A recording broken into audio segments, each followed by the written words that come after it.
Bribka Riki Rizal dan Kuatmaruf tak disatukan di tahanan atas permintaan Jaksa Penuntut Umum, JPU. Hakim Ketua, Wahyu Iman Santoso menyebut keduanya dipisah sesuai rekomendasi JPU. Sementara pemindahan itu dinilai kuasa hukum Riki Rizal, Erman Umar, hanya kekhawatiran yang tidak beralasan. Apakah mereka melihat potensi bebas atau potensi apa kami tidak tahu, ucap dia. Ia lalu menjelaskan, pernyataan Riki Rizal dalam persidangan tidak direkayasa dengan Kuatmaruf. Hari ini, kemarin, juga mau diantar, Rutan Salemba, ya tidak apa-apa. Apa yang perlu dikhawatirkan, apa yang disampaikan RR tidak rekayasa dengan Kuat, beber Erman.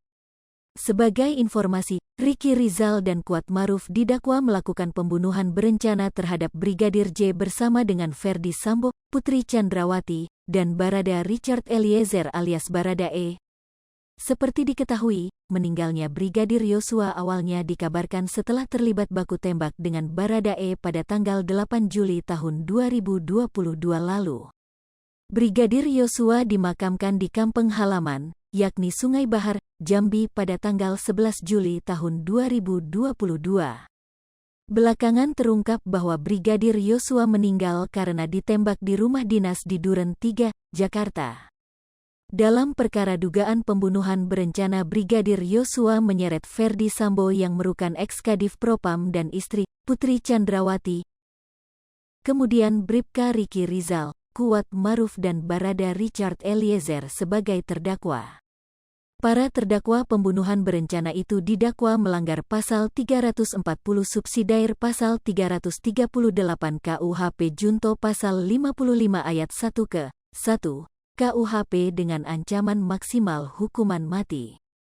Khusus untuk Ferdi Sambo turut dijerat dalam kasus perintangan penyidikan atau obstruction of justice bersama Hendra Kurniawan, Agus Nurpatria, Cak Putranto, Irfan Widianto, Arif Rahman Arifin, dan Baikuni Wibowo.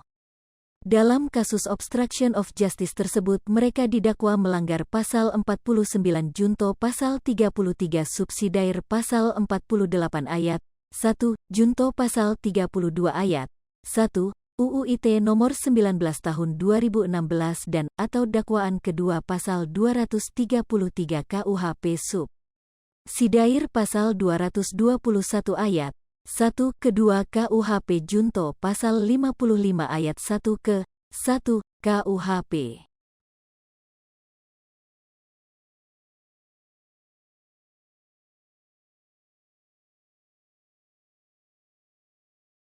Hai pemirsa Sri Popo TV, jangan lupa komen, like, dan subscribe, serta tonton terus berita-berita terupdate lainnya ya.